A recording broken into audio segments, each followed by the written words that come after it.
ভাই আসসালামু আলাইকুম। ওয়ালাইকুম আসসালাম, ভালো আছি। ভালো আছেন?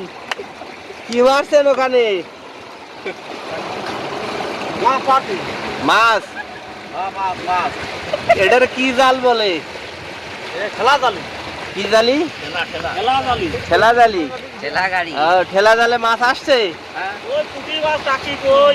দেখতে পাচ্ছেন যে বাগুটিয়া যে এমপির মোড়, সেই এমপির মোড়ে এই যে আপনার যে পানি নিষ্কাশনের যে পাইপ রয়েছে, সেই পাইপে কিন্তু প্রচুর পরিমাণে যে আজকে মাছের আগমন ঘটেছে। এই যে আমাদেরই একজন পরিচিত ভাই ঠেলা জাল পেতে উনি ওখান থেকে মাছ ধরছেন। এই যে দেখেন বেশ কিছু ভালো মাছও কিন্তু ওখান থেকে পেয়েছে। ভালো তো এই যে টানা বর্ষণের কারণে প্রচুর পরিমাণ মাছ দেখা যাচ্ছে। স্থানীয় যারা রয়েছে তারা কিন্তু আছে, বিশেষ করে আজকের দিনটা মৎস্য শিকারে ব্যস্ত রয়েছে। এই যে দেখেন আর একটা মাছ।